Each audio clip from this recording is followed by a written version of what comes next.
নমস্কার। আজকে আমরা যে বিষয়টা নিয়ে আলোচনা করব যে কিভাবে বুঝবে যে তুমি যে স্পিরিচুয়াল সাধনা করছো তাতে তোমার কিছুটা অগ্রগতি হয়েছে।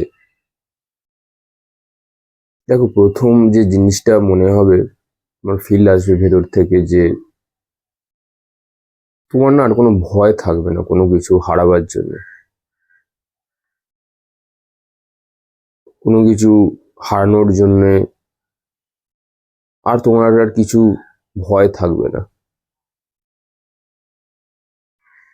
কারণ যে ব্যক্তি সত্যিকারের আধ্যাত্মিক পথে চলাফেরা করতে শুরু করে বা চলে, একটা সময় গিয়ে তার মূলাধার চক্র অত্যন্ত ব্যালেন্স হয়ে যায়। ফলে এই পার্থিব জগতে তার কাছে আর হারাবার মতন আর কিছু থাকে না।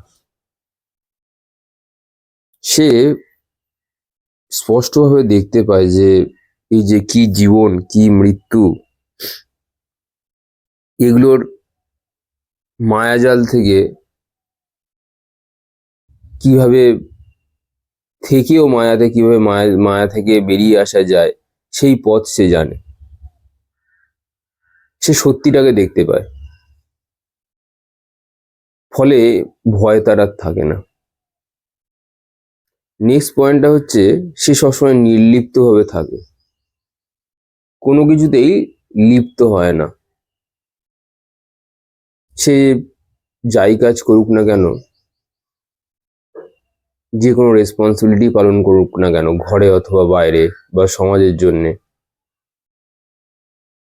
সবকিছুতেই একটা সব কাজ করবে, মনোযোগ দিয়ে সব কাজ পালন করবে। কিন্তু সেখানেও যেন একটা কেমন যেন একটা গা ছাড়া ভাব। ঠিক আছে, করা হয়েছে ব্যাস। তার যে কি পরিণাম হতে পারে সেগুলো নিয়ে সে ভাববে না। নেক্সট যেটা বলবো, এই ব্যক্তি কোনো কাজ করবার জন্যই আর ফলের আশা আর করবে না বা করে না। এগুলো বুঝতে পারবে যখন কেউ আধ্যাত্মিক জগতে নিজেকে স্পিরিচুয়ালি একটু চেতনার উপরের দিকে স্তরে নিয়ে যায়। সেই সময় তার যদি সাধনা ঠিকঠাক হয় তাহলে সে এগুলো বুঝতে পারে। ফলের আশা আর সে করে না, জাস্ট করে যেতে হয় তাই করা। নেক্সট, কিভাবে বুঝবে এই ব্যক্তি অত্যন্ত সাধারণ জীবনযাপন করে, নর্মাল, মানে নিজের জাস্ট বেসিক নিড যতটুকু আছে ঠিক ততটুকু পূরণ হওয়ার জন্য যতটুকু করা ঠিক ততটুকুই করে, এক্সট্রা করে নিজের হাত পা ছোড়াছুড়ি করে না। অনেকে যেরকম ধরো ইনকামের জন্য বা রোজগার করবার জন্য প্রচুর ছোটাছুটি করছে, হাত পা ছুটছে, কান্নাকাটি করছে, রোজগার হচ্ছে না, এই ব্যক্তি প্রায় টোটালি আস্তে আস্তে সেগুলো থেকে গুটিয়ে নিয়ে আসে নিজেকে। কোনো রকম চেষ্টাই করে না, চেষ্টাটুকুও করে না। জ্ঞান না অনেক শুষ্ক হয়, জানো তো। জ্ঞানের প্রকৃতি হচ্ছে ড্রাই, মানুষকে ভেতর থেকে শুকিয়ে দেয়। মানুষের মন নিরস হয়ে যায় অ্যাকচুয়ালি।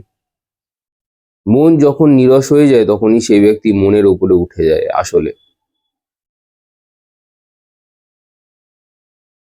তখন সেই ব্যক্তি আর মনের থেকে আর কোনো ইনস্ট্রাকশন পায় না, সে মনকে ইনস্ট্রাকশন দেয় যে কিভাবে চলা উচিত।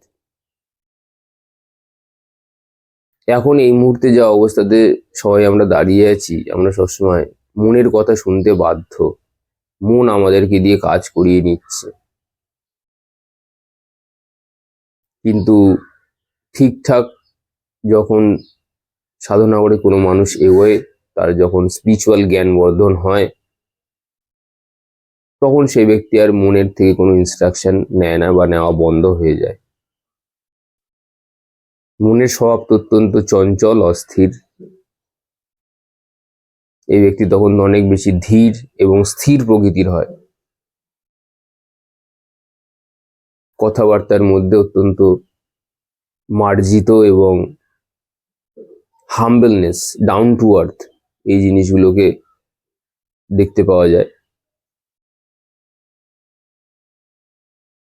নানান ধরনের গাইডেন্স পেয়ে থাকে এই ব্যক্তি বিভিন্ন জায়গা থেকে, সেটা বাইরে থেকে বা যখন সাধনা করতে বসে তখন বিভিন্ন অবয়ব এসে তাকে অনেক কিছু শেখায়, যেগুলো হয়তো পার্থিব জগতে মোটা চোখে সাধারণত দেখা যায় না বা বোঝা যায় না, শুধু উপলব্ধি করা যায়।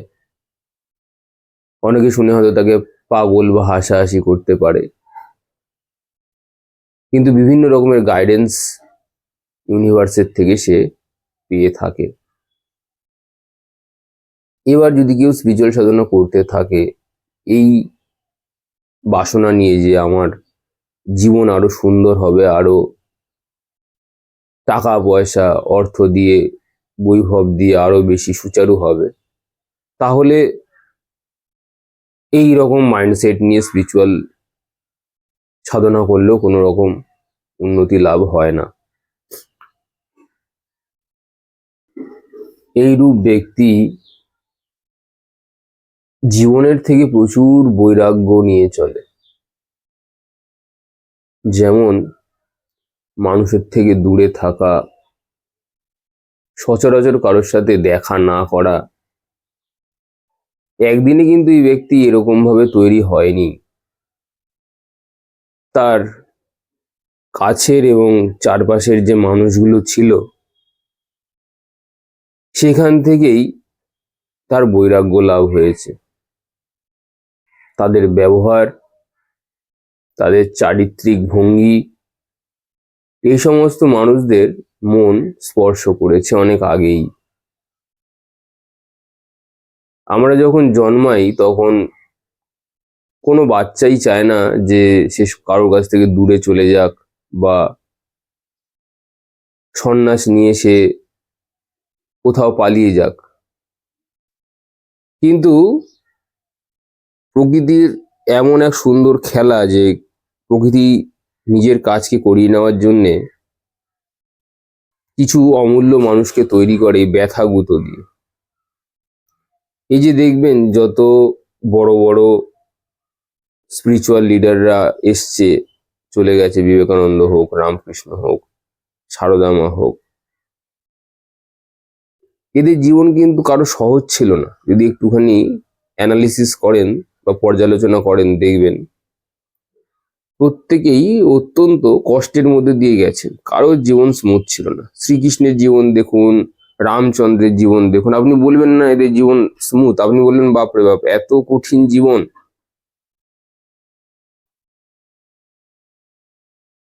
তো যে যত বড় বড় আত্মা বা বড় মাপের সোল,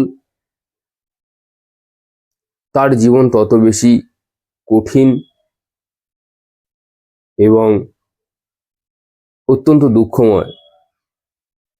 যে যত স্পিরিচুয়াল আজকে হয়েছে সে কিন্তু বা তারা কিন্তু একদিনে হয়নি, তারা এই প্রকৃতির বা সংসারের তাপে চাপে ক্রমাগত নিতে নিতে তবে তারা আজকে একটা জায়গাতে এসে উপস্থিত হয়েছে। এগুলো একদিনের খেলা নয়, এগুলো বহু জন্ম জন্মান্তরের খেলা।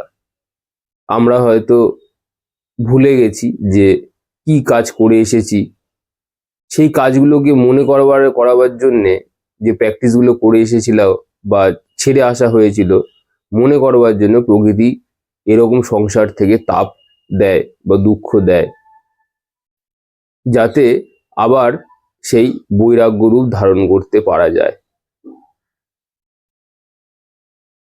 তো এইরূপ ব্যক্তির মধ্যে এই সমস্ত বিশেষ লক্ষণগুলো কিন্তু দেখা যায়। যারা সাধনা করে তাদের জীবন কিন্তু স্মুথ একদমই হয় না। যারা যত বেশি সাধনা করে তাদের জীবন আরো অত্যন্ত বেশি কঠিন, জটিল হয়। নেক্সট বুঝতে পারবেন কিভাবে সাধনার পথে ঠিকঠাক চলছেন। দেখবেন মানুষ আর আপনাকে সহ্য করতে পারবে না, আপনাকে পাগল ছাগল এ সমস্ত বলবে। আপনার উপস্থিতি তাদেরকে বিরক্তও দেবে, কারণ তারা আপনাকে নিতে পারবে না। আপনার যে এনার্জি ফিল্ড যে তৈরি হয়েছে সেটাকে আর তারা হজম করতে পারবে না, কারণ আপনি তো আর আগের মতন তাদের কথাতে হ্যাঁতে হ্যাঁ মেলাচ্ছেন না, নাতে না মেলাচ্ছেন না, কারণ ভয় চলে গেছে। হারাবার ভয় যার নেই সে তো আর হ্যাঁতে হ্যাঁ আর নাতে না মেলায় না। ফলে মানুষজন মানুষজন তাদেরকে আর নিতে পারে না, বলা ভালো। নেক্সট হচ্ছে কি, এইরূপ ব্যক্তিদের মৃত্যু ভয় থেকে তারা চলে গেছে, উপরে উঠে যায়। তারা এইটুকুনি ভাবে যে যে যাদের জ্ঞান আছে তারা জানে মৃত্যু বলে তো কিছু হয় না, মৃত্যু একটি সাময়িক একটা অপারেশন মাত্র।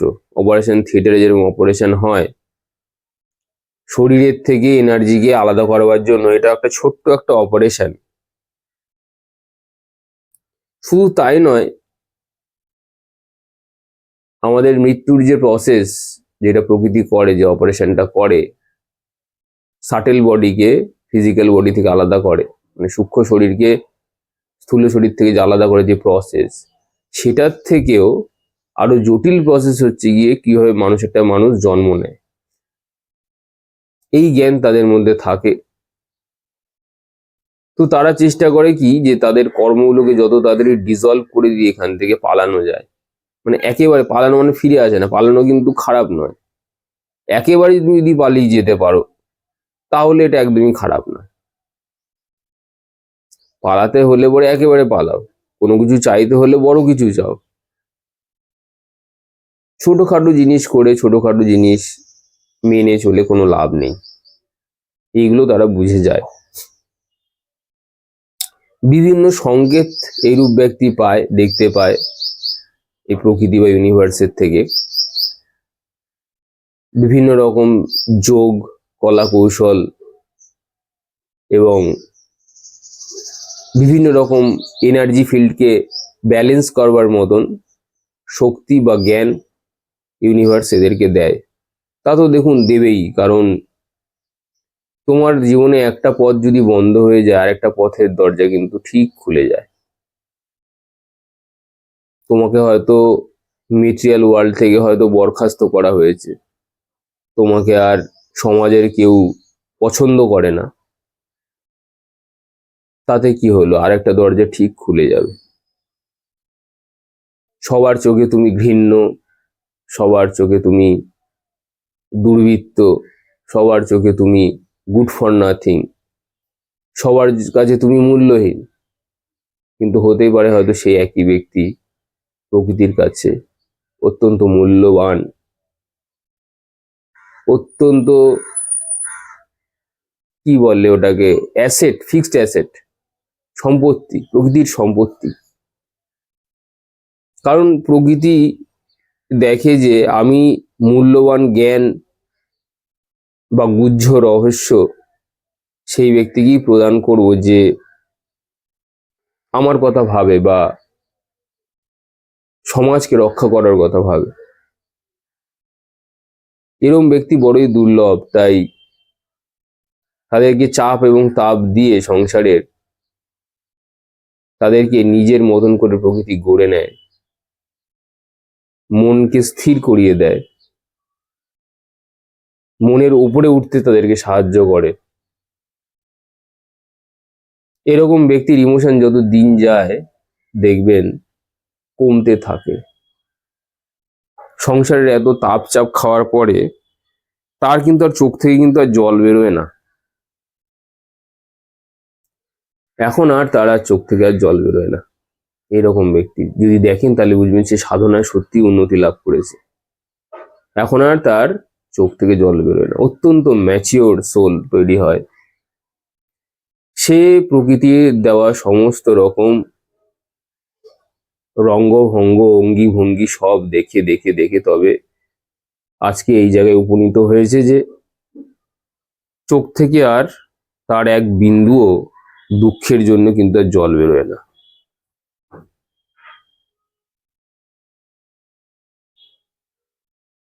এইরূপ ব্যক্তি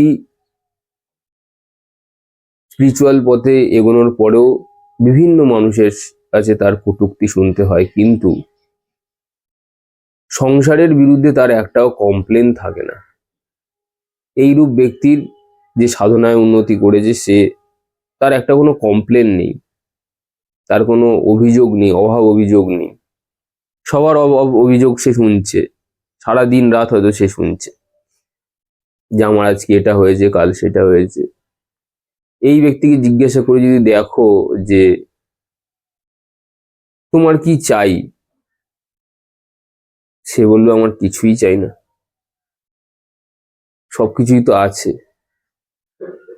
চোখ খুলে সৃষ্টিকে দেখেছি, তারপর সৃষ্টি যেরকম এগিয়ে নিয়ে যেতে চেয়েছে সেরূপ গেছি, যখন যখন তাপ দিয়েছে ভোগ করেছি, সংসারের তাপ, সবই তো শিখেছি। এই সবই তো আমার শেখার মাধ্যম। সমাজ থেকে দেওয়া যে কষ্ট, সেটাও একটা শেখার মাধ্যম। পরিবার থেকে পাওয়া যে তাপ, সেটাও একটা শেখার মাধ্যম। সমাজ যে আমাকে তুচ্ছ তাচ্ছিল্য করেছে, ঘাড় ধাক্কা দিয়ে আমাকে সোসাইটি থেকে বাইরে বার করে দিয়েছে, সেটাও একটা শিক্ষার মাধ্যম, আত্মাকে গড়ে তোলার আগে একটা মাধ্যম। আমার তো এগুলোকে প্রণাম করা উচিত। নিজের প্রিয়জনের সাথে রাস্তায় দেখা হলে পরে তারা ইগনোর করে চলে গেছে, তার কারণ তার কিচ্ছু নেই বলে, সেটাও একটা বড় শেখার মাধ্যম। আমার তো তাদের নতজানু হয়ে প্রণাম করা উচিত, যে তাদের জন্যে এইরূপ ব্যক্তিরা এত কিছু শিখেছে। তো এইরূপ ব্যক্তির মধ্যে এরকম সর্বগুণ, এরকম গুণ পাবেন যে দুঃখ আসলেও সেখান থেকে শিক্ষা লাভ করেছে, এবং এটাই মনে করে যে আমার হাতে কিছুই নেই, আমার কাছে কিচ্ছু নেওয়ারও নেই, আমার কাছ থেকে কিছু দেওয়ারও নেই।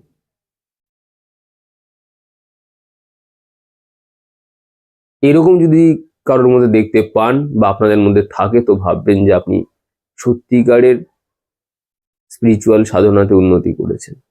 কোনো লোভ নেই, নির্লোভ ব্যক্তি, কিছুই যায় আসে না। কালকে যদি মরে পড়েও থাকে, সেটাও দেখবার কেউ নেই। তো এইরূপ স্থিতি যদি আপনার মধ্যে আসে বা আপনার মনে হয়, আপনাদের কমেন্ট বক্সে অবশ্যই এসে জানান। আর যদি কেউ অ্যাস্ট্রোলজিক্যাল কনসালটেশন নিতে চান, তারাও ইনবক্স করতে পারেন। আশা করি সবাই ভালো থাকবেন এবং সৎ পথে চলবেন। ধন্যবাদ।